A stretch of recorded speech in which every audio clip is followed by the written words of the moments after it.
22 سالہ زارا سرخ جوڑے میں دلہن بنی آج اپنے بچپن کے منگیتر کا انتظار کرتی بار بار کمرے کے دروازے کو دیکھے جا رہی تھی۔ ہر گزرتا لمحہ اس کے دل کی دھڑکن تیز کر رہا تھا۔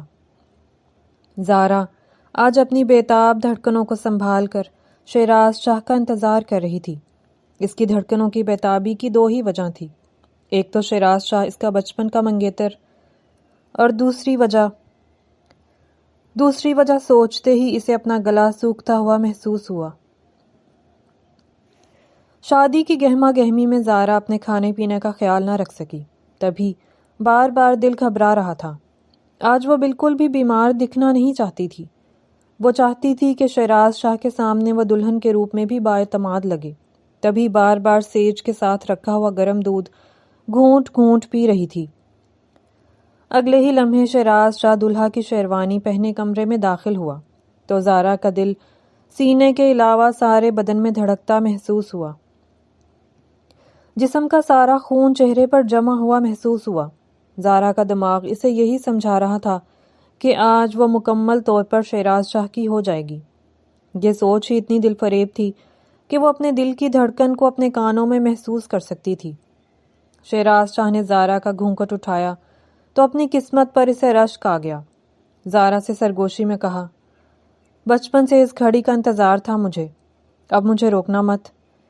یہ کہہ کر اپنے لب زارا کے دل نشین لپسٹک زدہ لبوں پر رکھ دیے۔ شیراز شاہ زارا سے مخاطب ہوتے ہوئے اس کے قریب آیا اور اپنے پیار کی مہریں اپنے لبوں سے اس کے جسم کے حصوں پر ثبت کرتا چلا گیا۔ ہلکے کپ کپاتے وجود کے ساتھ وہ ان پیار کی مہروں کو اپنے اندر سمیٹتی چلی گئی۔ اس کا نازک انچھوا وجود قطرہ قطرہ شیراز شاہ کی قربت میں بھیگتا چلا جا رہا تھا۔ شرماتی اور جھجکتی زارا کا جسم ہولے ہولے سختیوں کو جھیلتا چلا گیا۔ شیراز کے جسم کی سختیاں زارا کے نازک وجود کو مچل مچل جانے پہ مجبور کر رہی تھیں۔ یہ شدتیں، یہ سختیاں، یہ قربت اس کے ٹھنڈے کانچ جسم کو آتش محبت میں جھونکتے ہوئے دہکا رہی تھی۔ شیراز شاہ کے جسم کی آتش میں پھکتی زارا ہولے ہولے کپ کپا رہی تھی اور شرماہٹ سے آنکھیں موندے شیراز شاہ کی محبت کی آگ کو اور بھڑکا رہی تھی۔ شیراز شاہ اس کی ضبط سے بھینچی بند مٹھیوں کو اپنے ہاتھوں سے دبائے اس کے جسم میں سماتا چلا گیا۔ وہ کانچ سا بدن ساری شدتوں کو اپنے اندر سمیٹتا چلا گیا۔ زارا کے ہونٹوں نے شیراز شاہ کی بچپن کی پیاس بجھائی تو اس کے دودھیا بدن نے محبت کو اپنی انتہا پر پہنچا دیا۔ شیراز شاہ کی قربت کو اپنے اندر کی گہرائیوں میں محسوس کرتے ہوئے زارا آنکھیں موندے لرز رہی تھی۔ شدت جذبات میں اس نے شیراز کے بال اپنی مٹھی میں لیے اور ایک لرزتی ہوئی سسکی ابھری۔ اس کے وجود کی گہرائیوں میں اترتے ہوئے کچھ ایسا تھا جس پر شیراز شاہ کھٹکا۔ شیراز شاہ اپنی بے ترتیب سانسوں کو بحال کرتے ہوئے اس کے آتشی بدن سے دور ہوا۔ زارا نے اپنی ٹانگیں سمیٹی اور بازو سے آنکھیں چھپا لی۔ شیراز شاہ نے اپنی سانسوں کو ترتیب دیتے ہوئے سائڈ ٹیبل پر رکھا دودھ کا گلاس پیا اور ایک غضبناک نگاہ بستر پر ڈالی اور واش روم میں چلا گیا۔ زارا نے اپنے سوکھتے گلے کو تھوک سے تر کیا اور کمبل اپنے اوپر تان لیا تاکہ اس کے جسم کی کپکپاہٹ کم ہو سکے۔ اسی اثناء میں شیراز شاہ واش روم سے واپس آیا۔ اپنی کچھ لمحوں کی دلہن کو بے رحمی سے بازو سے جھنجھوڑتے ہوئے کہا، تمہیں میں ہی ملا تھا بے وفائی کے لیے، بچپن سے تمہارے لیے میں تڑپا ہوں اور آج تم مجھے ملی ہو جائز طریقے سے تو۔ جھٹکے سے زارا کو بیڈ پر پٹخ دیا۔ زارا کا گھومتا دماغ اس سچویشن کو سمجھ ہی نہ پا رہا تھا۔ 2 لمحے پہلے محبت لٹاتا اس کا پسندیدہ شخص اب یہ کیا بات کر رہا ہے؟ زارا اس کی شعلہ برساتی آنکھوں سے خوف زدہ ہوئی اور منمنائی، شیراز کیا ہو گیا ہے آپ کو؟ میں سمجھ نہیں پا رہی، ایسے کیوں برتاؤ کر رہے ہیں؟ شیراز شاہ آنکھوں میں شعلے لیے اس کی طرف بڑھا اور اس کا چہرہ پکڑ کر دھاڑا۔ تم نے مجھے دھوکہ دیا زارا۔ زارا حیرت زدہ اسے دیکھے گئی۔ شیراز شاہ نے ٹی شرٹ اٹھائی اور آدھی رات کو ہی حویلی سے نکل گیا۔ زارا بے بسی سے اسے کمرے سے نکلتے دیکھتی رہ گئی۔ گھومتے سر کو دونوں ہاتھوں سے تھامے ہلکی آواز میں یہی بولے جا رہی تھی، میں نے دھوکہ دیا؟ نہیں، دھوکہ؟ میں کیسے شیراز؟ مجھے بتائیں تو۔ زارا کو اپنا جسم بخار سے دہکتا ہوا محسوس ہوا۔ جیسے وہ اسی طرح کے بخار میں مبتلا ہو گئی ہو جیسے 3 ماہ پہلے ہوئی تھی۔ اسے اس دن کا بخار، وہ خوف، وہ سایہ، وہ سب کچھ آج محسوس ہوا۔ ساری رات شہراز شاہ نے حویلی سے باہر شہر والے فلیٹ میں گزاری۔ فلیٹ پر آ کر بھی اسے چین نہ ملا۔ وہ یہی سوچتا جا رہا تھا کہ زارا کا بدن انچوا کیوں نہ تھا؟ وہ اپنا کنوارا پن کیوں ثابت نہ کر سکی؟ کیا زارا کسی اور کے ساتھ رات گزار چکی ہے؟ زارا، تم نے میرے ساتھ یہ کیا کر دیا؟ تم میری بچپن کی منگیتر تھی، میرے ساتھ بے وفائی کیوں کی؟ شہراز نے اپنے آپ سے بہت سارے سوال کر ڈالے۔ ان سوالوں کے جواب صرف زارا ہی دے سکتی تھی۔ زارا، تم نے یہ اچھا نہیں کیا میرے ساتھ۔ میں پل پل تمہارے لیے تڑپا ہوں۔ سب سے لڑائی کر کے میں نے تمہیں اپنایا تھا اور تم مجھے ملی تو پہلے سے استعمال شدہ۔ زارا، یہ تم نے کیا کر دیا میرے ساتھ؟ شہراز اپنے بچپن کی منگیتر کی بے وفائی کے نتیجے میں دیواروں سے سر پٹکنے پر مجبور ہو گیا۔ وہ دونوں ہاتھوں سے سر پکڑے اکیلا کمرے میں بیٹھا رہا اور سوچتا رہا، لیکن جوان خون کسی طور ٹھنڈا نہ ہو پا رہا تھا۔ اس کا دماغ مسلسل زارا کو قصوروار بنا رہا تھا۔ دوسری طرف زارا اکیلی کمرے میں ساری رات روتی رہی اور سوچتی رہی کہ شہراز شاہ کو آخر ہوا کیا۔ شہراز شاہ زارا کا چچا زاد تھا۔ دونوں کی منگنی بچپن میں کر دی گئی تھی، لیکن جائیداد کے تنازع کی وجہ سے چچا نے منگنی ختم کرنے کا اعلان کیا، جس سے دونوں خاندانوں میں چپکلش شروع ہو گئی۔ چچا کے علاوہ چچی نے بھی دشمنی میں کوئی کسر نہ چھوڑی۔ حویلی کے 2 ہی حصے تھے، جہاں ایک حصہ چچا کا تھا اور دوسرا زارا کے باپ نصیر الدین شاہ کا۔ جائیداد کے تنازع کے بعد دونوں پورشن الگ الگ کر دیے گئے۔ اس رنجش کے باوجود بھی شہراز شاہ اور زارا ایک دوسرے کو پسند کرتے رہے۔ ان دونوں کی محبت میں خاندانی چپکلش حائل نہ ہو سکی۔ جب شہراز شاہ 30 سال کا ہوا اور اپنا خاندانی کاروبار سنبھالنے لگا تو اس نے گھر والوں پر زور ڈالا کہ اس رنجش کو ختم کر دیا جائے اور زارا کا نکاح شہراز سے کرا دیا جائے، مگر شہراز کی ماں بطول بیگم کو کسی طور یہ گوارا نہ تھا کہ تبسم بیگم کی بیٹی اس گھر کی دلہن بنے۔ شہراز شاہ کی کوششوں سے خاندانی رنجش ہار گئی اور شہراز زارا کی محبت جیت گئی۔ دونوں بھائیوں نے اپنے بچوں کی خوشی کی خاطر ایک دوسرے کو گلے لگایا اور سادگی سے نکاح انجام پایا۔ رخصتی 6 ماہ بعد کرنے کا فیصلہ ہوا۔ زارا اور شہراز اسی میں خوش تھے کہ نکاح کے بندھن کو کوئی اور رنجش توڑ نہ سکتی تھی۔ اگلی صبح شہراز شاہ حویلی پہنچا تو گھر والے ناشتے کی ٹیبل پر تھے۔ شہراز شاہ کو داخلی دروازے سے اندر آتے ہوئے دیکھ کر سب شش و پنج کا شکار ہو گئے۔ ندرت آپا نے فوراً شہراز سے پوچھا، بھائی، آپ کو تو زارا کے پاس ہونا چاہیے تھا، آپ باہر کیا کر رہے تھے؟ رت جگہ کی وجہ سے شہراز کی آنکھیں لال انگارہ ہو رہی تھیں۔ وہ وہیں ٹیبل پر بیٹھ گیا۔ ندرت آپا نے اسے پانی کا گلاس پکڑایا اور کہا کہ میں زارا کو کمرے سے لے کر آتی ہوں۔ کوئی ضرورت نہیں ہے اس کو میرے سامنے لانے کی، مجھ سے غلطی ہو گئی جو میں نے اس غلیظ عورت کو اپنا نام دیا۔ یہ کہہ کر شہراز نے اپنے دونوں ہاتھوں سے اپنا چہرہ ڈھانپ لیا۔ یہ کیا کہہ رہے ہو بھائی؟ ندرت آپا تشویش سے بولی۔ زارا بھی شہراز کی آواز سن کر کمرے سے بھاگی نیچے ڈائننگ ہال تک آئی۔ ابھی وہ سیڑھیوں پر ہی تھی کہ شہراز شروع ہو گیا، تمہاری ہمت کیسے ہوئی میرے سامنے آنے کی؟ تم نہ جانے کس کس کی صحبت میں رہی ہو، نہ جانے کس کس کو دستیاب رہی ہو۔ تم سے نکاح کی سب نے مخالفت کی، مگر میں نے تم سے نکاح کیا، اپنا نام تمہیں دیا، اور اب تم کسی اور کا بچہ میرے سر تھوپنا چاہتی ہو۔ شہراز نے زارا کو دیکھتے ہوئے کہا۔ زارا کے ساتھ ساتھ سب گھر والوں کا منہ کھلے کا کھلا رہ گیا کہ شہراز یہ سب کیا بول رہا ہے۔ ظہیر الدین شاہ فوراً کھڑے ہوئے اور شہراز سے مخاطب ہوئے، یہ کیا کہہ رہے ہو بیٹے؟ ابو جان، یہ نہ جانے کس کس کا بستر گرم کر چکی ہے، یہ مجھ سے نکاح کے وقت کنواری نہ تھی۔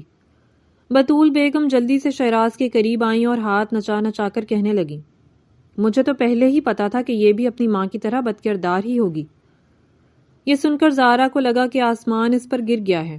اس نے گرل زور سے پکڑی کہ وہ کہیں گر ہی نہ جائے، اور حیران حیران نگاہوں سے شہراز کو دیکھتی رہی۔ شدت جذبات سے اس کا چہرہ ہلدی کی طرح پیلا پڑ رہا تھا، جیسے کسی نے جسم سے سارا خون ہی کھینچ لیا ہو۔ ظہیر الدین آگے بڑھے اور بطول بیگم کو ڈانٹا کہ ہوش کے ناخن لو، کیوں جلتی پر تیل چھڑک رہی ہو؟ آپ کو اپنی بدکردار بھتیجی دکھ نہیں رہی؟ مجھے کہہ رہے ہیں کہ میں تیل چھڑک رہی ہوں؟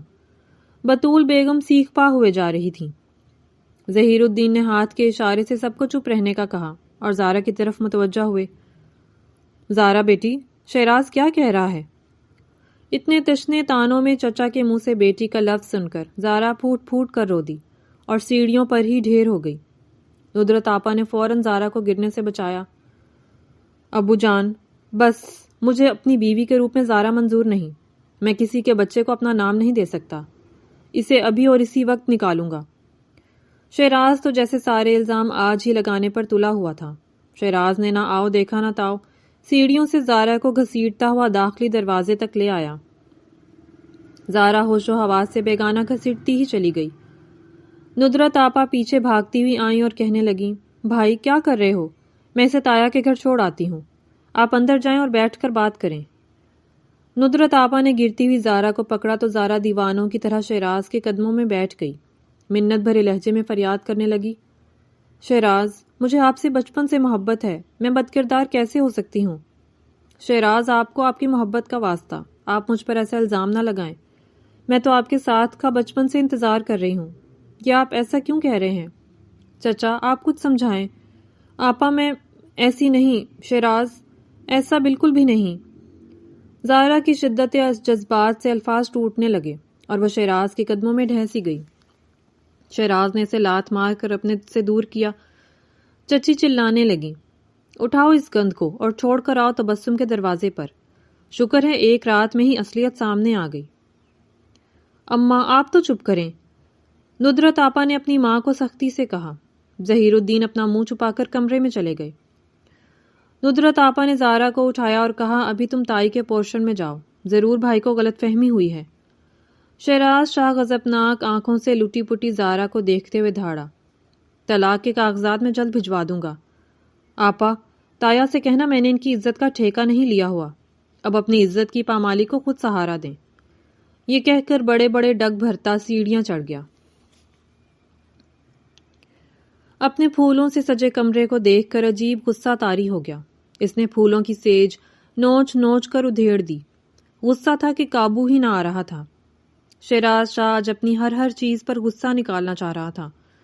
تکیہ اٹھا کر ہوا میں زور سے اچھالا تو ڈریسنگ ٹیبل پر رکھے پرفیوم اور گلدان زمین پر گرتے ہی چھناکے سے ٹوٹ گئے۔ زوردار آواز کی وجہ سے شیراز شاہ کچھ حواسوں میں واپس آیا تو اسے زارا کا دوپٹہ بیڈ پر ملا۔ دوپٹے کو چند لمحے غیظ و غضب سے دیکھتا رہا۔ اس نے دوپٹے کو اٹھا کر پھینکنا چاہا مگر دوپٹہ ہاتھ میں آتے ہی اسے لگا کہ جیسے وہ اندر سے ٹھنڈا ہو گیا ہو، سارا غصہ ہوا میں تحلیل ہو گیا ہو۔ دوپٹے کو ہاتھ میں لیے وہ بیڈ پر بیٹھا اور اپنے آپ سے مخاطب ہوا، زارا، تم نے ایسا میرے ساتھ کیوں کیا؟ میں تمہیں دل و جان سے چاہتا ہوں۔ سارے گھر والوں کی مخالفت کے باوجود میں نے تمہیں اپنایا اور تم نے نہ جانے کس کے ساتھ منہ کالا کر لیا۔ تم کنواری نہ تھی، تم اپنا کنواراپن ثابت نہ کر سکی۔ زارا، یہ تم نے کیا کر دیا؟ یہ کہتے ہوئے وہ دوپٹے کے ساتھ وہیں بیڈ پر لیٹ گیا۔ نرم دل ندرت آپا لٹی پٹی نڈھال زارا کو بازو میں سمیٹ کر جیسے تیسے تایا کے پورشن کے دروازے پر پہنچی۔ ملازمہ دروازہ کھول کر زارا کا یہ حال دیکھتے ہی اندر چیختی ہوئی بھاگی اور تبسم بیگم کو بلا لائی۔ ملازمہ کی چیخوں سے دوسرے گھر والے بھی بھاگے لاؤنج میں آ گئے۔ زارا اپنے بابا جانی کو سامنے دیکھ کر پھوٹ پھوٹ کر رو دی اور ہیجانی آواز میں کہنے لگی، بابا، بابا دیکھیں یہ کیا ہو گیا؟ بابا، میں بدکردار نہیں ہوں، مجھے بچا لیں، میں بدکردار نہیں ہوں، مجھے شیراز کے پاس جانا ہے۔ نصیر الدین بیٹی کی یہ حالت دیکھ کر کچھ سمجھ نہ پا رہے تھے۔ ملازمہ نے زارا کو پکڑ کر صوفے پر بٹھایا اور پانی پلایا۔ بلال اپنی بہن کو سنبھالنے کے لیے آگے بڑھا تو سمن نے اسے ہاتھ پکڑ کر روک دیا۔ بلال بھی اپنی بیوی کی وجہ سے رک گیا۔ تبسم بیگم اپنی بیٹی کو اس حال میں دیکھ کر دل تھامے اس کے پاس دوڑی چلی آئیں۔ اپنی لاڈو پالی بیٹی کو سینے سے لگا کر اونچا اونچا رونے لگیں اور زارا کو بازوؤں میں بھر کر کمرے میں لٹا دیا۔ ایک دن کی بیاہی بیٹی کا یہ حال دیکھ کر تبسم بیگم کا کلیجہ پھٹ رہا تھا۔ وہ زارا کی معصوم شکل دیکھ کر سوچنے لگی کہ جو دھڑکا پچھلے 3 ماہ سے انہیں لگا ہوا تھا آج اس دھڑکے نے پہلی دستک دے ڈالی تھی۔ 3 ماہ پہلے کی وہ رات جب ان کی لاڈلی بیٹی بخار میں تڑپ رہی تھی اور انہیں اپنی بچی کو اکیلے چھوڑ کر جانا پڑا تھا۔ جب وہ واپس لوٹیں تو کسی بدمست ہیولے کو کمرے سے بھاگتے ہوئے تبسم بیگم نے دیکھا تھا۔ پرائی برادری سے بیاہ کر آنے والی تبسم بیگم اس گھر میں کوئی حیثیت نہ رکھتی تھیں۔ اگر کسی کو کچھ بتاتی بھی تو ان کا اعتبار کرنے کی بجائے الزام تراشی ہی ان کا مقدر ٹھہرتی، سو وہ چپ رہیں اور کوشش میں لگ گئیں کہ جلد از جلد زارا شیراز کے نام ہو جائے، اور آج اپنی بچی کو اس حال میں دیکھ کر ان کا کلیجہ منہ کو آ رہا تھا۔ وہ نادم تھی کہ اس دن کے بارے میں کسی کو کیوں نہ بتایا، شاید نہ بتا کر انہوں نے بہت بڑی غلطی کی۔ تبسم بیگم بھاگ کر اپنے خاوند کے پاس آئیں اور زارا کو ہسپتال لے جانے کا کہا۔ نصیر الدین شاہ اسی وقت گاڑی نکال کر زارا کو ہسپتال لے گئے، جہاں ڈاکٹر زارا کا تفصیلی معائنہ کر رہے تھے۔ نصیر الدین اپنے چھوٹے بھائی کو فون کر کے ہسپتال بلا لیا تاکہ معاملے کی تہہ تک پہنچا جا سکے۔ شیراز کے والد بھی فوراً ہسپتال پہنچے اور بتایا کہ شیراز نہ جانے کیا اول فول بک رہا ہے اور اب دروازہ لاک کر کے کمرے میں بند ہے۔ بھائی جان، شام تک میں اس سے بات کرتا ہوں کہ ایسا کیا ہو گیا۔ ابھی آدھی بات ان کے منہ میں ہی تھی کہ نصیر الدین اپنے چھوٹے بھائی کو گریبان سے پکڑ کر ہیجانی کیفیت میں جھنجھوڑتے ہوئے کہنے لگے کہ اگر میری بیٹی کو کچھ بھی ہوا تو تم اور تمہارا لاڈلا جیل میں سڑو گے۔ رشتہ تم نے دیا تھا اور میں نے یہی سوچا تھا کہ اپنوں میں بیٹی جائے گی تو میں آرام سے بے فکر مر سکوں گا۔ یہ کہتے ہوئے نصیر الدین شاہ کی آواز بھرا گئی، لیکن تمہارے بیٹے نے تو حد ہی پار کر دی۔ بھائی جان صبر سے کام لیں۔ شیراز جوان خون ہے، شام تک غصہ کم ہو جائے گا تو میں خود اس سے بات کروں گا۔ ظہیر الدین شاہ نے حوصلہ افزا بات کر کے اپنے بھائی کا غصہ کم کرنے کی کوشش کی۔ بھائی جان، ابھی زارا کے لیے دعا کریں، بچی ذہنی اذیت سے گزر رہی ہے۔ ہسپتال میں تبسم بیگم کے ہاتھ سے تسبیح نہ چھوٹی۔ وہ مستقل اپنے رب سے کسی معجزے کی دعا کرتی جا رہی تھیں۔ یا رب کریم، میری بیٹی کے لیے معجزہ کر دے، اسے سکون بھری زندگی عطا کر۔ یا اللہ تعالیٰ، میرے گناہوں کی سزا میری بیٹی کو نہ دینا۔ اے رب کریم، 3 ماہ پہلے مجھ سے سرزد غلطی کا خمیازہ میری بیٹی کو بھگتنا نہ پڑے۔ اے اللہ، معجزہ ہو جائے۔ مگر قدرت کو کچھ اور ہی منظور تھا۔ کوئی معجزہ رونما نہ ہوا اور جو خدشے تبسم بیگم کو لاحق تھے وہ سارے خدشے پورے ہونے کا وقت آ گیا تھا۔ ان کی زندگی کی پرسکون ندی میں ڈاکٹر کے الفاظ نے ایسا پتھر مارا کہ ندی میں طوفان برپا ہوا اور وہ سب کچھ اپنے ساتھ بہا لے جانے کے لیے تیار تھا۔ آپ کی بیٹی 3 ماہ کی حاملہ ہے۔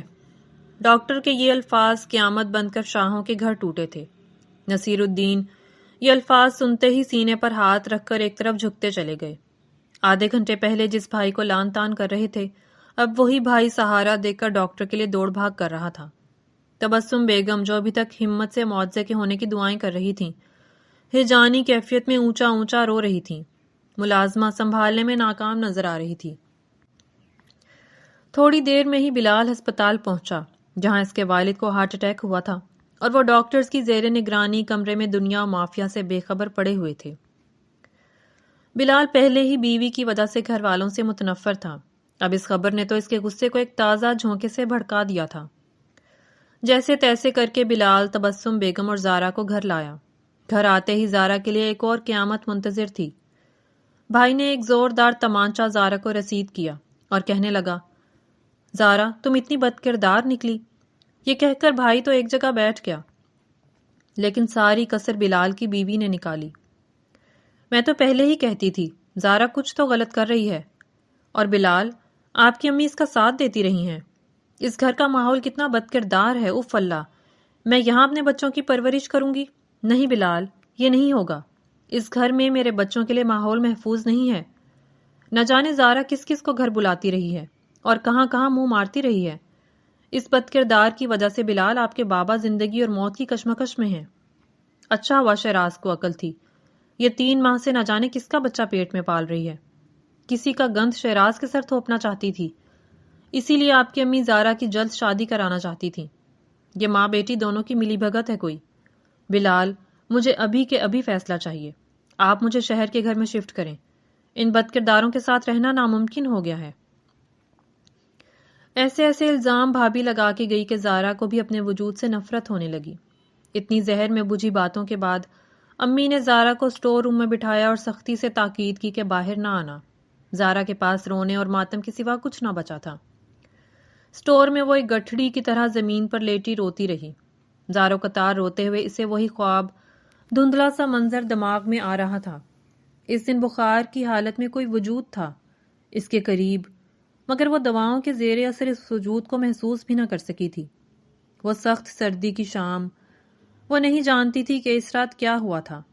دوا کے زیر اثر وہ نیم بے ہوشی میں تھی جب اسے اپنے قریب کسی وجود کا احساس ہوا۔ وہ احساس اتنا مضبوط تھا کہ وہ کبھی اسے خواب تصور نہیں کر سکتی تھی۔ کوئی تھا جو اس کے وجود میں سما کر اس کی دھڑکنوں سے کھیلتے ہوئے مختلف حرکتیں کر رہا تھا۔ وہ چاہنے کے باوجود بھی آنکھیں نہ کھول پا رہی تھی۔ اگلی صبح اس کا وجود درد سے بے حال تھا۔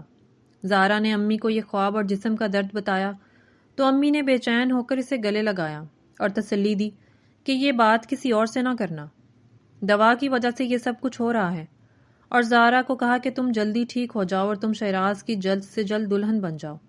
یہ کہتے ہوئے زارا کی امی روحانسی ہو رہی تھی۔ زارا کچھ نہ سمجھتے ہوئے یہ سب باتیں اور امی کی بے چینی دیکھ رہی تھی۔ بخار سے دہکتا اس کا جسم، نیم غنودگی، جسم کا وہ لرزنا، وہ کسی مضبوط حصار میں تھی۔ اس رات کس کے حصار میں؟ اس کے سرہانے پڑی ہوئی وہ کالی شال، امی کا تڑپ کے زارا کے پاس آنا، بخار کا کم نہ ہونا۔ زارا روتے ہوئے اسی منظر کو سوچنے پر مجبور تھی۔ اتنا رونے کے بعد حواسوں میں رہنا مشکل ہو رہا تھا۔ ذہنی دباؤ، وہ دھندلا سا منظر، امی کی زارا کی جلد شادی کی منتیں، شیراز کے الزامات، 3 ماہ کا حمل، ڈاکٹر کے الفاظ، یہ سب سوچتے ہوئے کب وہ بے ہوش ہوئی کسی کو کچھ خبر نہ ہوئی۔ پارٹی میں آیا میرا دوست کو سلام کرو۔ جیسے ہی شیراز شاہ اسد شیرازی کے گھر داخل ہوا تو اسد نشے میں جھومتے ہوئے یہی گا رہا تھا۔ آج اسد نے اپنے گھر پارٹی رکھی تھی اور اسد کے بے انتہا اصرار پر شیراز کو بھی آنا پڑا۔ لڑکوں کے ساتھ نیم برہنہ لڑکیاں ہاتھوں میں وسکی لیے کسی نہ کسی لڑکی کی ہوس مٹا رہی تھیں۔ شیراز کو اچھی طرح اندازہ تھا کہ اسد شیرازی کی پارٹی میں کباب اور شباب دونوں ہی وافر مقدار میں ہوتے ہیں، تبھی وہ اس پارٹی میں آنا نہ چاہتا تھا، لیکن اسد کے بے تحاشا اصرار پر وہ منع بھی نہ کر سکا۔ اسد نے شیراز کے گلے میں بازو ڈالا اور وسکی کا گلاس پکڑاتے ہوئے بولا، میرے دوست، جی لے آج اپنی زندگی۔ آج بیچلر پارٹی ہے اور اس پارٹی میں بیچلرز شادی شدہ ہونے کی تیاریاں کر رہے ہیں۔ اٹک اٹک کے بولتا ہوا اسد شیرازی ایک اور پیگ چڑھا گیا۔ شیراز اب اس نشے میں دھت اسد کو کیا کہتا کہ جب سے زارا اس کے نام منسوب ہوئی ہے ان پارٹیز میں اس کا دل نہیں لگتا۔ اسد تو پیگ لگا کر مدہوش ہو چکا تھا۔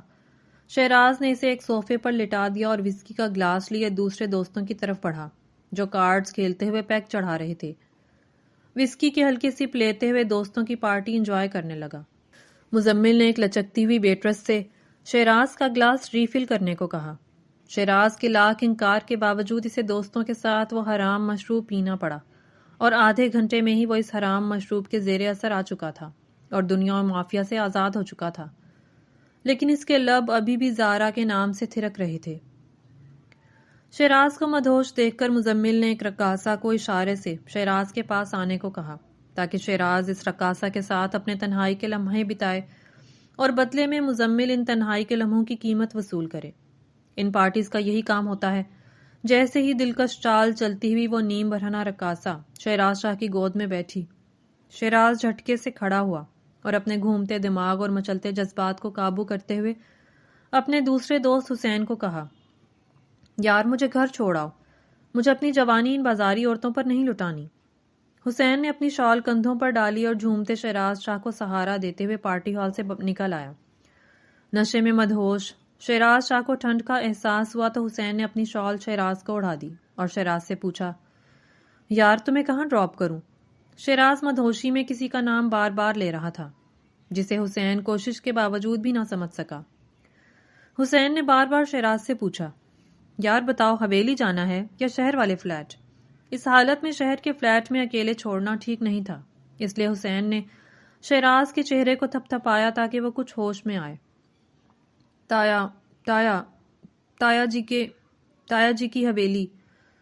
ٹوٹے الفاظ مدہوش شیراز کے لبوں سے ادا ہوئے۔ حسین نے گاڑی دوڑائی اور حویلی پہنچ گیا۔ ظلم کی دنیا میں آگ لگتی ہے تو آگ کو بڑھاوا دینے کے لیے سبھی تیل کی شیشیاں بھرنے لگتے ہیں۔ یہی سب کچھ زارا کے ساتھ ہونے والا تھا۔ بھائی بھابھی حویلی چھوڑ کر شہر شفٹ ہو رہے تھے۔ بابا کو ہارٹ اٹیک ہوا اور وہ ICU میں تھے۔ سب نے زارا کو گھٹیا مال سمجھ کر کمرے میں بند کر دیا تھا۔ ایک تبسم بیگم ہی تھی جو زارا کو کھانا کھلا جاتی، کبھی اس کے سامنے ٹوٹ کر رو دیتی، کبھی کوسے دیتی کہ زارا کاش تو میرے جیسا مقدر لے کر نہ پیدا ہوتی، اور کبھی پیار کرتی۔ ماں تھی نا، اولاد کو چھوڑ نہ سکتی تھی۔ دنیا اس اولاد کو قبول بھی نہ کر رہی تھی۔ زارا کی بھابھی نے شیراز کو حویلی میں پیغام پہنچایا کہ زارا نہ جانے کس کے ساتھ منہ کالا کر کے آئی ہے۔ تمہارے شکوک بالکل ٹھیک تھے۔ زارا 3 ماہ کی حاملہ ہے، نہ جانے کس کے بچے کو جنم دینے والی ہے۔ اچھا ہوا جو تم پہلی رات ہی جان گئے، ورنہ یہ لڑکی نہ جانے کس کی غلاظت تمہارے سر تھوپ دیتی۔ ملازم کے منہ سے زارا کی بھابھی کی کہی ہوئی باتیں سن کر شیراز شاہ گمسم ہی ہو گیا۔ زارا ایسے کیسے کر سکتی ہے؟ کیا وہ کسی اور کو پسند کرتی تھی؟ کہیں تائی امی اپنے مقصد کے لیے؟ اف توبہ! شیراز سر پکڑ کر بیڈ پر بیٹھ گیا۔ اسے زارا بچپن سے ہی پسند تھی۔ جب شیراز شاہ 20 سال کا ہوا تب اس نے اپنی اس بھولی بھالی کزن سے پیار کا اظہار کیا تو 7ویں کلاس میں پڑھتی زارا نے دل و جان سے اس محبت کو اپنایا۔ شیراز شاہ کے دل کے کونے میں زارا کے لیے ابھی بھی کوئی نرم گوشہ تھا۔ تبھی وہ اپنا موازنہ کرنے لگا کہ شیراز خود بھی ہر دوسرے روز اسد شیرازی کی برہنہ پارٹیز انجوائے کرتا رہا ہے، لیکن اس نے اپنی حدود کو کبھی پار نہیں کیا تھا۔ شیراز کے دماغ میں جھماکے سے کوئی خیال سا کوندا کہ وہ اسد شیرازی کی پارٹی کے بعد کسی وجود کے ساتھ تھا۔ اس رات اس حرام مشروب کی وجہ سے اسے اندازہ نہیں ہو رہا تھا کہ وہ کس کے قریب گیا۔ کون تھی وہ جس پر وہ ساری رات اپنی شدتیں لٹاتا رہا تھا، لیکن صبح تک اسے ایک سرد رات سمجھ کر حقیقت میں فراموش کر چکا تھا؟ کہیں یہ میرے ساتھ مکافات عمل تو نہیں کہ انجانے میں کسی کے ساتھ تھا اور آج مجھے میری بیوی بد کردار ملی؟ نہیں، میں کسی بازاری عورت کے ساتھ نہیں تھا۔ پھر میں کس کے ساتھ تھا؟ شاید وہ کوئی وسکی کا اثر تھا جو مجھے محسوس ہو رہا ہے کہ میں کسی کے ساتھ تھا۔ اگر تھا بھی تو میں مرد ہوں، عیاشی کا مجھے حق ہے۔ شیراز اپنے سے سوال جواب کرتے کرتے تھک گیا تھا۔ زارا کو اپنے کمرے میں بند ہوئے 15 دن بیت گئے تھے۔ اسے ملازمہ سے خبر ملی کہ شیراز حویلی چھوڑ کر شہر چلا گیا ہے۔ یہ بات زارا کے بدن کو چھلنی کر گئی کہ شیراز اس سے ملے بغیر ہی چلا گیا۔ پھر یہ سوچ کر اپنے آپ کو تسلی دی کہ وہ خود کس منہ سے شیراز کا سامنا کرتی۔ سارا دن زارا 3 ماہ پہلے کی رات کو یاد کرتی رہی اور ذہن پر زور دیتی رہی کہ کچھ اسے یاد آ جائے، لیکن صرف جسم کے کپ کپانے کے علاوہ وہ کچھ یاد نہ کر سکی۔ اپنی سوچوں سے الجھتے ہوئے آج اس نے تبسم بیگم سے بات کرنے کی ٹھانی۔ کچھ تو تبسم بیگم بھی اس سے چھپا رہی تھی۔ وہ 3 ماہ سے حاملہ تھی، بار بار جی متلاتا تھا، کچھ بھی اچھا نہ لگ رہا تھا۔ اسے اپنی گرتی طبیعت پریشان کرتی رہتی تھی۔ جب اس نے امی سے طبیعت کی ناسازی کے بارے میں بتایا تو تبسم بیگم نے صرف اسے چپ رہنے اور جلد شادی ہو جانے کی دعاؤں کا ہی کہا۔ تبسم بیگم جیسے ہی زارا کے کمرے میں داخل ہوئیں، زارا دیوانہ وار ان کی طرف لپکی اور چیخ چیخ کر پوچھنے لگی، امی آپ کچھ تو جانتی ہیں اس رات کے بارے میں جو آپ مجھ سے چھپا رہی ہیں؟ میں نیم بے ہوشی میں اپنے پاس کسی کو محسوس کر رہی تھی۔ آپ نے کسی کو تو دیکھا ہوگا۔ امی آپ کو آپ کی اولاد کا واسطہ، مجھے سچ بتائیں، میں خود اس بچے کے باپ کو جاننا چاہتی ہوں۔ یہ کہتے ہوئے زارا بے حال ہوتی فرش پر بیٹھتی چلی گئی۔ اس کی چیخیں اتنی اونچی تھیں کہ کمرے سے باہر جا رہی تھیں۔ اولاد کی یہ حالت دیکھ کر تبسم بیگم نڈھال ہوتی گئی اور بولی، زارا تجھے پتا تو ہے میں نیچ ذات سے ہوں۔ یہ شاہوں کی حویلی نے مجھے کبھی بھی نہ اپنایا۔ تیرے ساتھ اس دن جو تھا اسے میں نے دیکھا ضرور، لیکن بیٹا اگر میں شور کرتی اور واویلا مچاتی تو یہ سارے شاہ مجھے ہی مجرم بنا دیتے۔ میں خاموش رہی اور تیری شادی کے لیے نصیر الدین پر دباؤ ڈالتی رہی۔ زارا میری بچی، میں اس دن خاموش رہ کر تیری گناہگار بن گئی، مجھے معاف کر دو۔ میرا گھر ایسے بکھر جائے گا میں سوچ بھی نہ سکتی تھی۔ تمہارا باپ ہارٹ اٹیک سے ICU میں پڑا ہے، میری بچی اس حالت میں اور سر پر لٹکتی ذلت اور طلاق کی تلوار۔ بیٹا اور بہو گھر سے چلے گئے، ہمارے منہ پر تھوک کر گئے ہیں۔ مجھے پتا ہے وہ بدمست اندھیرے میں آنے والا کون تھا۔ زارا اپنی ماں کی گود میں سر رکھے وہ سب جذب سے سن رہی تھی جو ناقابل یقین تھا۔ 1 مہینہ تک زارا شیراز شاہ کو فون کرتی رہی جو اس نے اٹھایا ہی نہیں۔ میسج کرتی تو وہ دیکھے بنا ہی ڈیلیٹ کر دیتا۔ شیراز شاہ نے اپنے آپ کو شہر میں آفس کے کاموں میں خوب الجھا لیا تھا تاکہ وہ زارا کی یادوں سے نکل سکے۔ جب انسان اندر سے کمزور ہوتا ہے تو باہر کی بیماریاں حملہ کرتی ہیں۔ ایسا ہی کچھ شیراز کے ساتھ ہوا۔ وہ بیوی کی بے وفائی اور بد کرداری کا ڈسا ہوا تھا۔ تبھی آفس میں اس کی PA نے اس پر ڈورے ڈالنا شروع کر دیے۔ امارہ جاوید ہمیشہ سے ہی شیراز کو چاہتی تھی اور کھل کر اپنے پیار کا اظہار بھی کرتی رہی تھی، لیکن شیراز نے کبھی بھی امارہ کا ناجائز فائدہ نہ اٹھایا اور یہی کہہ کر دامن بچایا کہ وہ بچپن سے اپنی کزن کے ساتھ منسوب ہے۔ شیراز شاہ اور اس کی فیملی کو لے کر آفس میں پچھلے 2 ماہ سے چامگوئیاں چل رہی تھیں جس کا سیدھا فائدہ امارہ جاوید اٹھا رہی تھی۔ وہ شیراز کا دل لبھانے کے لیے جدید طرز کے کپڑے زیبتن کرتی اور ہر وقت شیراز کے آفس میں ہی پائی جاتی۔ 2 ماہ سے شیراز اپنے آپ کو اکیلے سنبھال رہا تھا۔ اندر ہی اندر وہ کمزور ہو رہا تھا۔ امارہ کا جھکاؤ شیراز کی طرف بڑھتا ہی جا رہا تھا جسے شیراز نے آسانی سے قبول کرنا شروع کر دیا تھا۔ اب امارہ اور شیراز اکثر باہر کھانا کھاتے، گھنٹوں گپ شپ کرتے۔ امارہ ضد کر کے شیراز کے ساتھ اپنے فلیٹ ڈراپ ہوتی اور شیراز بھی اسے خوشی خوشی گاڑی میں گھماتا، مہنگے تحائف دیتا اور گھر ڈراپ کرتا۔ وہ دن بھی آفس میں تمام دنوں جیسا ہی عام سا تھا جب امارہ بہترین طریقے سے میک اپ سے آراستہ جدید طرز کے لباس میں شیراز کے پاس آفس میں داخل ہوئی۔ آج کا عام سا دن امارہ اپنے لیے خاص بنانا چاہتی تھی۔ امارہ کو دیکھ کر شیراز کی آنکھیں جھپکنا ہی بھول گئی تھیں۔ وہ لچکتی ہوئی شیراز کے قریب آئی اور اس کی آنکھوں میں آنکھیں ڈال کر بولی، ساری رات میں تمہارے میسج کا انتظار کرتی رہی لیکن تم نے مجھے برتھ ڈے وش ہی نہیں کی، تو میں نے آفیشلی چھٹی لی ہے تمہارے آفس سے تاکہ ہم دونوں آج برتھ ڈے منا سکیں۔ اس کی آنکھیں شیراز کے سینے کے پار ہو رہی تھیں۔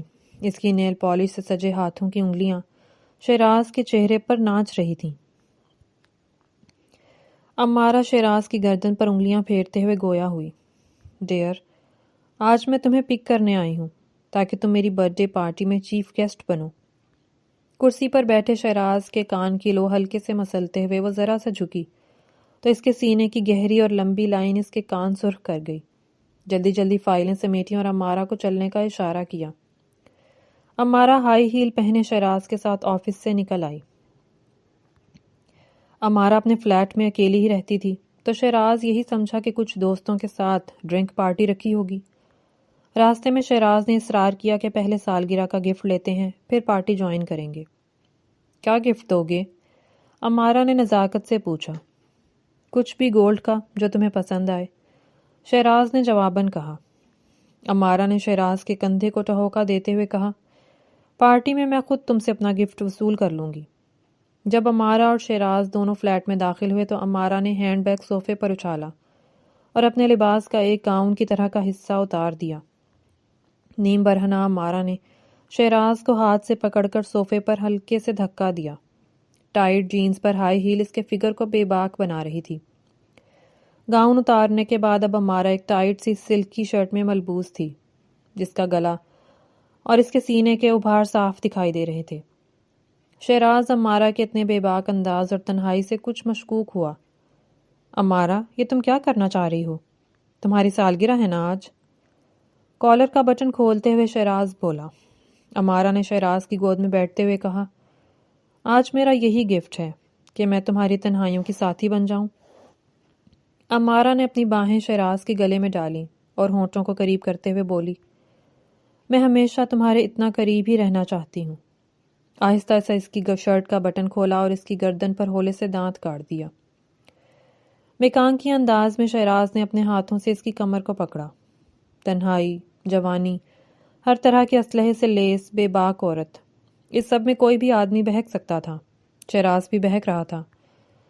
جوان جذبات ابھر ابھر کر اپنا آپ دکھا رہے تھے جسے وہ جتنا بھی قابو کر لیتا، آخر میں بے قابو جذبات اس پر حاوی ہو ہی گئے۔ شہراز نے امارہ کو گود میں بٹھایا۔ اب دونوں ایک دوسرے کے بہت قریب تھے۔ امارہ محبت میں چور لہجے میں بولی، شہراز شاہ، آج میں تم سے مل کر اپنا آپ مکمل کرنا چاہتی ہوں۔ آج تم مجھے اندر سے چھو کر مکمل کر دو۔ میں اپنا آپ تمہیں سونپنا چاہتی ہوں۔ یہ کہتے ہوئے امارہ نے پہل کی اور شہراز کے ہونٹوں اور گردن کو بے باکی سے چومنا شروع کر دیا۔ شہراز کے ہاتھ مدہوشی میں اس کے جسم کے ہر حصے کو مس کر رہے تھے۔ اسی عالم مدہوشی میں شہراز نے امارہ کی گردن پر اپنے لب رکھے تو ایک منظر بجلی کی چمک کے ساتھ اس کی آنکھوں میں لہرا سا گیا۔ اس نے سر جھٹک کر اس منظر سے جان چھڑانا چاہی۔ امارہ نے جواباً اس کی گردن پر لب رکھے تو شہراز کو وہی منظر آنکھوں میں ناچتا نظر آیا۔ اس کے لبوں سے زارا کا لفظ ادا ہوا۔ امارہ کی اس طرح کی بے باک قربت اسے اس دن میں لے گئی جب وہ نیم بے ہوش زارا کی گردن اور لبوں کو چوم رہا تھا۔ اس کا بے ہوش جسم ہلکے ہلکے کپ کپا رہا تھا اور اس دن شہراز نشے میں اپنی ہی منگیتر کا استحصال کر رہا تھا۔ ایک دم سے وہ منظر شہراز کی آنکھوں میں غائب ہوا اور وہ حقیقت کی دنیا میں لوٹ آیا۔ شہراز کے منہ سے بار بار زارا کا نام نکل رہا تھا۔ اچانک سے شہراز کو یہاں امارہ کے ساتھ گھٹن محسوس ہوئی۔ اس نے امارہ کو اپنے سے دور پھینکا اور گاڑی کی چابی اٹھائی اور دروازے کی طرف بڑھ گیا۔ امارہ نے بھاگ کر اس کا راستہ روکا اور گہرے لہجے میں بولی، آج میں تمہیں کہیں نہیں جانے دوں گی، تم صرف میرے ہو۔ آج میں تمہارا ساتھ پا کر مکمل ہونا چاہتی ہوں۔ پلیز شہراز شاہ، آج رات میرے ساتھ بتاؤ۔ پرسوں سے میں تمہارے ساتھ کی خواہش مند ہوں۔ یہ کہہ کر امارہ نے دوبارہ سے اپنی باہیں اس کی گردن میں زبردستی ڈالیں اور اس کے چوڑے سینے کو چومنے لگی۔ شہراز شاہ نے اسے دھکا دے کر اپنے سے دور کیا اور جھٹ دروازہ کھول کر گاڑی میں جا بیٹھا۔ زارا کے والد کی حالت ابھی بھی خطرے میں تھی۔ ہسپتال والوں نے چھٹی دینے سے انکار کر دیا۔ ہسپتال کے چکر بلال ہی کاٹ رہا تھا۔ ظہیر الدین شاہ نے زارا کے سلسلے میں چپ سادھ رکھی تھی۔ وہ ہسپتال آتے، بھائی کو دیکھتے اور خاموشی سے گھر چلے جاتے۔ اسی طرح 3 ماہ بیت گئے کہ ایک دن اچانک زارا کی طبیعت بہت خراب ہوئی۔ تبسم بیگم نے جلدی سے زارا کو ہسپتال پہنچایا اور اپنی بیٹی کی عمر درازی کی دعائیں کرنے لگیں۔ ڈاکٹر نے کچھ دوائیاں دے کر اسے ڈسچارج کر دیا۔ راستے میں دونوں ماں بیٹی نے پھر سے دل کی باتیں کرنا شروع کر دیں۔ تبسم بیگم نے بتایا کہ انہیں بچپن سے خالہ نے پالا تھا۔ نہ ماں کی انہوں نے شکل دیکھی کبھی، نہ باپ کی۔ خالہ طوائف کا کوٹھا چلاتی تھی جہاں نصیر الدین بھی رقص اور موسیقی کی محفلوں میں آیا کرتے تھے۔ خالہ نے بھاری رقم کے عوض تبسم بیگم کو نصیر الدین شاہ کے ہاتھ بیچ دیا۔ بیٹا، تمہارے والد نے مجھ سے نکاح کیا اور قانونی طور پر مجھے اپنایا اور کوٹھے پر جانا ترک کر دیا۔ تمہارے بابا نے تو مجھے اپنا لیا، لیکن حویلی والوں نے مجھے کبھی نہ اپنایا۔ اگر میں کسی 10 یا 11 سال کے لڑکے سے بھی ہنس کر بات کر لیتی تو حویلی میں تو سمجھو طوفان آ جاتا۔ آہستہ آہستہ میں نے اپنے ارد گرد ایک اندیکھا حصار بنا لیا۔ میں بس اسی حصار میں اپنے بچوں کی پرورش کرنے لگی۔ اس رات بھی اگر میں کسی کو تمہارے ساتھ بدفعلی کا بتاتی تو بات دوبارہ مجھ پر ہی آ جاتی۔ یہ کہہ کر تبسم بیگم اونچا اونچا رونے لگی۔ زارا میری بچی، نہ جانے تیرے اور اس آنے والے بچے کے مقدر میں کیا لکھا ہے۔ پریشان حال شہراز اپنے فلیٹ میں آیا، شرٹ اتار کر اجلت میں دور پھینکی اور واش روم میں شاور چلا کر اس کے نیچے کھڑا ہو گیا۔ ٹھنڈے پانی نے اس کے شعلوں میں جلتے جذبات کو ٹھنڈک دی تو وہ کچھ سمجھنے کے قابل ہوا۔ شہراز کے دماغ نے حساب کتاب شروع کر دیا۔ اپنی شادی کے ٹھیک 3 ماہ پہلے ہی وہ اسد شیرازی کی پارٹی میں ڈرنک کے لیے گیا تھا۔ تبھی سے یہ احساس اس کا پیچھا نہیں چھوڑ رہا تھا کہ وہ کسی وجود پر اپنی شدتیں لٹا رہا تھا، یعنی وہ خواب نہ تھا، حقیقت میں وہ کسی کے ساتھ تھا۔ اگر تھا تو کیا وہ زارا تھی؟ زارا کی بھابھی نے بھی اسے یہی بتایا کہ زارا 3 ماہ کی حاملہ ہے۔ یا خدا، یہ میں نے کیا کر دیا؟ کیا زارا کا مجرم میں ہوں؟ 3 ماہ پہلے ہی زارا ایسے بخار میں مبتلا رہی تھی جو اس کی جان ہی نہ چھوڑ رہا تھا، اور اکثر زارا دواؤں کے اثر میں بے ہوش رہتی تھی۔ دماغ نے حساب کتاب تیز کیا تو شہراز کے دماغ کی نسیں پھٹنے کو آ گئیں۔ اس نے شاور کا پریشر تیز کر دیا تاکہ دماغ کو ٹھنڈک محسوس ہو سکے۔ اسد شیرازی کی پارٹی سے مجھے حسین نے گھر ڈراپ کیا تھا۔ شہراز نے اپنے آپ سے سوال کیا۔ ہاں، حسین نے ہی ڈراپ کیا تھا، لیکن کہاں؟ میرے گھر پر، فلیٹ پر، یا پھر ان سوالوں کا جواب حسین ہی دے سکتا ہے۔ شہراز نے شاور بند کیا اور کپڑے بدل کر صوفے پر بیٹھ گیا۔ دماغ کا حساب کتاب ختم ہی نہ ہو رہا تھا۔ اسی وجہ سے اس نے ٹائم ضائع کیے بغیر حسین کو کال ملائی۔ رسمی سی گفتگو کے بعد شہراز فوراً مدعے پر آیا۔ یار حسین، تم نے مجھے اسد شیرازی کی پارٹی کے بعد کہاں ڈراپ کیا تھا؟ شہراز نے پوچھا۔ تم تو ڈرنک کر کے فل ٹن تھے، بڑی مشکل سے تمہیں سنبھال کر گاڑی میں بٹھایا تھا۔ تم صرف حویلی حویلی کہہ رہے تھے یا پھر تایا کا پورشن کہہ رہے تھے؟ سردی بہت لگ رہی تھی تمہیں تو میں نے اپنی شال تمہیں اڑائی تھی اور حویلی میں تایا کے داخلی دروازے پر چھوڑ آیا تھا۔ کیوں، اب کیا ہوا ہے تمہیں؟ جو 3 ماہ پرانی پارٹی یاد آ رہی ہے تمہیں؟ حسین نے جواباً استفسار کیا۔ کچھ نہیں یار، بس ایک بہت بڑی غلطی ہو گئی ہے مجھ سے، اور اس غلطی کے بعد میں نے اپنے ہاتھوں سے اپنی دنیا ہی اجاڑ لی۔ حسین، آج مجھے ساری گتھیاں سلجھانی ہیں۔ یہ کہتے ہوئے شہراز روحان سا ہوا اور کچھ بھی سنے بغیر فون کاٹ دیا۔ فلیٹ سے اس نے گاڑی حویلی کے راستے پر ڈال دی۔ آج پہلی بار اسے حویلی جاتے ہوئے ڈر لگ رہا تھا اور ٹائم بھی زیادہ محسوس ہو رہا تھا۔ دماغ اس کا ہر چیز سوچ سوچ کر اب تھک چکا تھا۔ آنکھوں کے آگے معصوم زارا بار بار آ رہی تھی۔ اپنے آپ کو کوس کوس کر اور ملامت کر کے اب اس کے اعصاب تھکنے لگے تھے۔ خدا خدا کر کے حویلی پہنچا۔ تایا کے پورشن کے آگے گاڑی کھڑی کی تو اس کے پاؤں اسے لگا کہ وہیں جم سے گئے ہیں۔ وہ ہمت ہی نہ کر پا رہا تھا کہ وہ کسی کا بھی سامنا کرے۔ جب سے وہ حویلی چھوڑ کر گیا تھا پلٹ کر کسی سے بھی کوئی ربط ضبط نہ رکھا، کسی کا بھی فون تک اٹینڈ نہ کیا، اور اب اس کی سوچوں کی دھاریں زارا کے لیے بہنے لگیں۔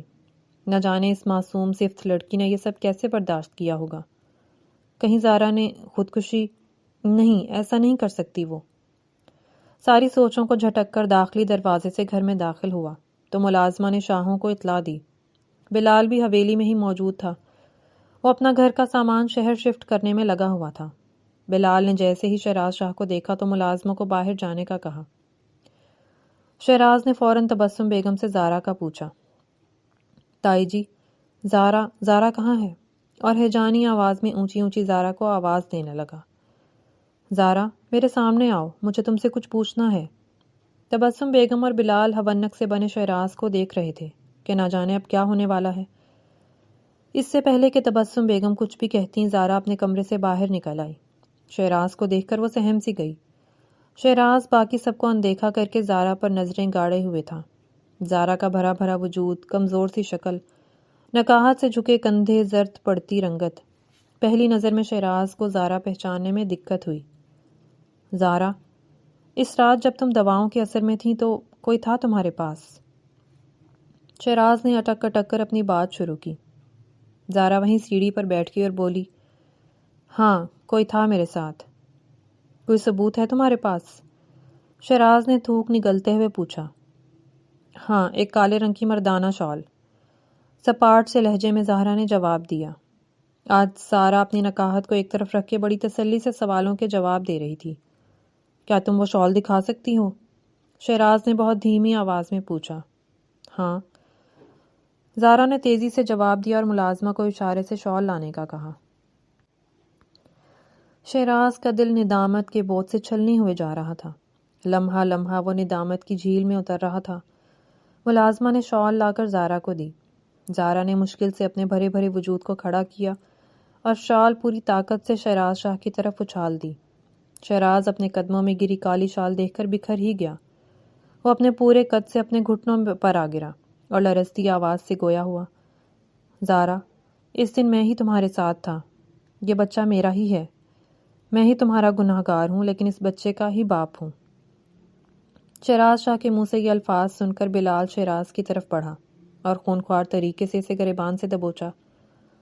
تو تم ہی ہو اس ساری فساد کی جڑ۔ پہلے کماری لڑکی کا استحصال کیا اور پھر انکار۔ پتہ ہے میرے بابا زندگی اور موت کی کشمکش میں ہسپتال میں پڑے ہیں۔ بلال نے گرجتے ہوئے اپنا غصہ نکالا۔ جواب میں شہراز کی آنکھوں میں آنسو آ گئے۔ وہ دھیمے لہجے میں گویا ہوا، بلال، میں تو تھا ہی قصوروار۔ ایک گناہ کیا اور دوسری طرف اپنی بیوی کو صفائی کا موقع بھی نہ دے سکا۔ لیکن تم تو بھائی تھے، تم نے کیا کیا اپنی بہن کے ساتھ؟ یہ سننا تھا کہ بلال کا غصہ جھاگ کی طرح بیٹھ گیا۔ تبسم بیگم اور زارا ایک دوسرے کے گلے لگ کر زاروں قطار رونے لگیں۔ تبسم بیگم روتے ہوئے اونچا اونچا بولنے لگیں، آج میرے رب نے میری لاج رکھ لی، مجھے اس آزمائش سے نکال دیا، میری بیٹی کو سرخرو کر دیا، میرے سوہنے رب نے میری زارا کے بچے کو باپ نصیب کر دیا۔ شہراز کی طرف دیکھتے ہوئے جھجکتے ہوئے بولی، شہراز میرے بچے، اس دن میں نے تمہیں ہی دیکھا تھا، تم زارا کے کمرے سے بدمست ہو کر نکل رہے تھے، میں بھاگ کر زارا کے پاس گئی تو میری بچی جس حالت میں تھی میں وہ بیان نہیں کر سکتی۔ شہراز میرے بچے، میں اپنی حد سے زیادہ بات نہیں کر سکتی اس حویلی میں، بس میں ظہیر الدین کی منت کر سکی کہ زارا کو بیاہ دو۔ شہراز میرے بچے، تم مجھے یا زارا کو موقع تو دیتے صفائی کا۔ یہ کہہ کر تبسم بیگم روحان سی ہوئی کہ ان کی آواز آنسوؤں میں ڈوب گئی۔ شہراز شاہ نے دونوں ہاتھ جوڑتے ہوئے تبسم بیگم اور زارا کی طرف دیکھا۔ اس کی آنکھیں شرم سے جھکی ہوئی تھیں، شدت جذبات سے لب پھڑک رہے تھے، کندھے تھکے تھکے سے جھکے ہوئے تھے اور اس کی زبان اس کا ساتھ ہی نہ دے پا رہی تھی۔ بہت مشکل سے اس کی زبان سے یہ الفاظ ادا ہوئے، زارا میں تمہارا گناہ گار ہوں، مجھے میری اولاد کا گناہ گار نہ بننے دینا، زارا مجھے معاف کر دو۔ یہ کہہ کر وہ دوبارہ زارا کے قدموں میں گرتا چلا گیا اور التجائی نظروں سے زارا کو دیکھتا گیا۔ تائی امی نے آگے بڑھ کر شہراز کے سر پر ہاتھ پھیرا اور کندھوں سے پکڑ کر اٹھایا۔ شہراز بیٹا، تم زارا کو اپنا لو، تم اس کے سر کے سائیں ہو، تم نے اپنا گناہ قبول کیا، اللہ تمہیں معاف کرے گا۔ یہ کہہ کر تائی امی نے بے جان بت کھڑی زارا کا ہاتھ شہراز کے ہاتھ میں دے دیا۔ شہراز جوش جذبات میں زارا کا ٹھنڈا ہاتھ پکڑ کر آنکھوں پر لگاتے ہوئے سسکی سے رونے لگا۔ تائی امی نے سر پر پیار دیا تو اس کی سسکی ہچکی میں تبدیل ہو گئی۔ اس سارے منظر میں زارا بت بنی ٹکر ٹکر شہراز کو دیکھے گئی۔ جیسے ہی شہراز نے اسے اپنی طرف کھینچا تو ذہنی دباؤ، نکاہت اور حمل کی حالت کی وجہ سے وہ بے ہوش ہو کر شہراز کی باہوں میں جھول گئی۔ شہراز زارا کی حالت دیکھ کر چیخ پڑا، زارا میں تمہیں کچھ نہیں ہونے دوں گا، زارا آنکھیں کھولو زارا۔ تبسم بیگم بھی اپنا دل تھامے ہمت جمع کر کے چیخ کر کہنے لگی، میری بچی کو ہسپتال لے چلو۔ شہراز اپنی گم شدہ معصوم محبت کو بازوؤں میں بھر کر دیوانہ وار گاڑی کی طرف بھاگنے لگا۔ اس سارے منظر میں بلال ایک کونے میں کھڑا اپنے آپ کو کوس رہا تھا کہ اس نے اپنی بیوی کی باتوں میں آ کر اپنی بہن پر نہ جانے کیا کیا الزام لگا ڈالے، بھائی ہونے کا فرض بھی نہ نبھا سکا، حفاظت ہی نہ کر سکا اپنی بہن کی۔ اپنے آپ کو کوستا ہوا وہ صرف جاتی گاڑی کو دیکھے گیا۔ ایمرجنسی میں ڈاکٹر زارا کا معائنہ کرنے لگے تو باہر تبسم بیگم مصلے پر بیٹھ کر اپنی بیٹی کی زندگی کی دعائیں کرتی رہیں، تو دوسری طرف ایک کونے میں شہراز مجرموں کی طرح سر جھکائے خاموشی سے فرش دیکھ رہا تھا۔ آج اس کی ساری ہمت ہی ختم ہو گئی تھی بولنے کی، التجا کرنے کی، سوچنے کی، ملامت کی۔ صرف ایک جملہ اس کے اعصاب پر سوار ہوا، یہ میں نے کیا کر دیا، یہ میں نے کیا کر دیا۔ اسی اثنا میں وارڈ کا دروازہ کھول کر ڈاکٹر آ کر پوچھنے لگی کہ پیشنٹ کے خاوند کون ہے۔ میں شہراز میں کان کی انداز میں کہنے لگا، ہمیں آپ کا بلڈ گروپ لینا ہے، اپنے بلڈ کا سیمپل دیں۔ تبسم بیگم لرزتی آواز میں ڈاکٹر سے پوچھنے لگی، کوئی خطرے کی بات تو نہیں؟ جواباً ڈاکٹر نے کہا کہ پیشنٹ بہت کمزور ہے، بلڈ کی ضرورت پڑ سکتی ہے، ذہنی دباؤ کی وجہ سے پیشنٹ کی جان کو بھی خطرہ ہے، آپ دعا کریں۔ یہ سننا تھا کہ تبسم بیگم وہیں ایک طرف جھکتی چلی گئی۔ بمشکل شہراز نے انہیں سہارا دے کر جنرل وارڈ میں ایڈمٹ کرا دیا، جہاں ڈاکٹرز نے انہیں نیند کا انجیکشن لگایا تاکہ وہ ذہنی دباؤ سے نکل سکیں۔ دوسری طرف ندرت آپا اپنی امی کی لان تان پسے پشت ڈالتے ہوئے ڈرائیور کے ساتھ ہسپتال پہنچی تاکہ اپنے بھائی کے مشکل وقت میں ساتھ دے سکیں۔ شہراز کو دیکھ کر انہیں یقین ہی نہ ہوا کہ یہ وہی شہراز شاہ ہے۔ آج تو ان کا بھائی لوٹا ہوا مسافر دکھ رہا تھا۔ ندرت آپا نے ہمت بندھانے کو بھائی کے کندھے پر ہاتھ رکھا تو شہراز کے ضبط کا بندھن ٹوٹ گیا۔ آپا میں ہی قصوروار ہوں اپنی زارا کی معصومیت کا، آپا میں نے خود ہی بربادی کا دروازہ بجایا ہے، زارا میری وجہ سے آج زندگی اور موت کی کشمکش میں ہے۔ بھائی کی یہ حالت دیکھ کر ندرت آپا اسی کے سینے سے لگ کر پھوٹ پھوٹ کر رو دیں۔ تھوڑی دیر میں ڈاکٹر شہراز شاہ کا نام پکارتی ہوئی آئی کہ آپ کا بلڈ گروپ میچ ہے، آپ کو خون دینا ہوگا۔ یہ سن کر شہراز کے اندر انجانی قوت کوندی۔ اس نے روبدار آواز میں کہا، ایک بوتل نہیں، جتنا خون لینا ہے زارا کے لیے میرے بدن سے نکال لیں۔ ڈاکٹر بھی شہراز کی حالت دیکھ کر سٹپٹا گئی اور تحمل سے بولی، پیشنٹ کی حالت نازک ضرور ہے لیکن دعا میں بڑا اثر ہوتا ہے، آپ دعا کریں۔ ندرت آپا اور شہراز دعا کرنے لگے۔ آج شہراز زندگی میں پہلی مرتبہ رو رو کر رب کے حضور زارا کی زندگی کی دعائیں کر رہا تھا۔ آنسوؤں کی لڑی اس کے چہرے پر جم سی گئی۔ اس کے لمبے سجدے دیکھ کر ندرت آپا کو اپنے بھائی پر ترس آیا۔ وہ دعا کرتی رہیں کہ اے میرے رب، میرا بھائی سیدھے راستے کو پہچان گیا ہے، اس سے اس کی خوشیاں نہ چھیننا۔ کل تک جو نشے میں چور، بدن فروشی میں خوش ہوتا تھا، آج لمبے سجدوں میں اپنے گناہوں پر شرمسار ہے۔ اسی اثناء میں ڈاکٹر ایک نومولود کو ہاتھ میں لیے شہراز کی طرف بڑھی اور ایک کمزور سے بچے کو پکڑاتے ہوئے عجلت میں کہا کہ پیشنٹ کی ول پر اس بچے کا ڈی این اے کیا جانا ہے تو آپ کو بلڈ سیمپل دینے ہوں گے۔ شہراز شاہ بچے کو دیکھے بنا ہی ڈاکٹر سے روحانسی آواز میں پوچھنے لگا کہ زارا کیسی ہے؟ پیشنٹ کی حالت ابھی خطرے میں ہے، ڈاکٹرز اپنی پوری کوشش کر رہے ہیں لیکن ایسا لگ رہا ہے کہ کوئی ذہنی دباؤ ہے جس کی وجہ سے باڈی ری ایکٹ نہیں کر رہی، آپ دعا کریں اور بچے کا خیال رکھیں۔ شہراز اس نومولود کو دیکھے بنا سینے سے لگا کر دیوار سے سر مارنے لگا۔ ندرت آپا بچے کو گود میں لے کر بھائی کو ہمت دلانے لگی۔ بھائی، اچھے ٹائم کی دعا کرو، زارا کو جینا ہی پڑے گا، اس ننھی جان کے لیے، اپنے سر کے سائیں کے لیے۔ بھائی، یہ دعا کا ٹائم ہے۔ لیکن شہراز کے لب زارا کا نام لے رہے تھے۔ تھوڑی دیر میں ڈی این اے رپورٹ ڈاکٹر لے آئی اور مکمل طور پر رپورٹ پڑھ کر سنائی کہ نومولود کا ڈی این اے 99.9% شہراز شاہ کے ڈی این اے سے میچ ہے۔ مبارک ہو آپ کو، لیکن پیشنٹ کی حالت بگڑتی جا رہی ہے۔ یہ سن کر شہراز غائب دماغی سے وہیں سٹول پر بیٹھ گیا جیسے کہ اس کے جسم میں جان ہی ختم ہو گئی ہو۔ ندرت آپا ایک طرف اس بات پر خوش ہوئیں کہ یہ بچہ میرے بھائی کا ہے، دوسری طرف بھائی کی حالت دیکھ کر وہ اور پریشان ہو گئیں۔ فوراً اپنی امی کو فون پر یہ اطلاع دی کہ نومولود شہراز شاہ کا اپنا خون ہے۔ یہ سنتے ہی بطول بیگم ٹھنڈی پڑ گئی۔ اپنے خون میں کچھ تو طاقت ہوتی ہے، یہی طاقت انہیں سب کچھ بھلا کر ہسپتال لے آئی۔ بطول بیگم نے جیسے ہی اس نومولود کو گود میں بھرا تو اسے سینے سے لگا کر پھوٹ پھوٹ کر رو دی اور اسی بچے سے گویا ہوئی، میری جان کے ٹکڑے، تیری دادی بھی تیری گنہگار ہے، میں تجھے اپنے سینے سے لگا کر رکھوں گی۔ یہ کہتے ہوئے ان کی نظر بکھرے ہوئے شہراز پر پڑی تو بطول بیگم تڑپ کر رہ گئیں۔ اپنے جوان خوبرو بیٹے کو اس حالت میں دیکھ کر ممتا کٹ سی گئی۔ انہوں نے شہراز کو پیار کیا تو وہ ماں کے ساتھ لگ کر جذبات کی رو میں بہہ گیا۔ اماں، میں ہی قصوروار ہوں زارا کا، اماں دعا کریں زارا مجھے مل جائے۔ اماں، میں ہر چیز کی معافی مانگ لوں گا۔ شہراز ایسے بکھر بکھر کر رو دیا جیسے کوئی چھوٹا بچہ اپنے پسندیدہ کھلونے کے ٹوٹنے پر رو دیتا ہے۔ بڑی مشکل سے بطول بیگم نے شہراز کو چپ کرایا اور اس کی گود میں اسی کی اولاد کو دے دیا۔ بڑی عجلت میں ڈاکٹر ایمرجنسی روم سے باہر آئی اور شہراز شاہ سے مخاطب ہوئی، پیشنٹ کی حالت بہت نازک ہے، شاید وہ اپنی آخری سانسیں لے رہی ہیں، آپ لوگ ان کو دیکھ سکتے ہیں۔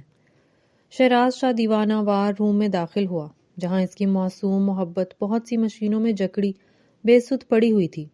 شہراز شاہ نے زور زور سے اس کا نام پکارا، زارا، زارا مجھے چھوڑ کر نہ جاؤ، میں ہی اس بچے کا باپ ہوں۔ مرتی ہوئی زارا نے بے رونق آنکھیں کھول دیں۔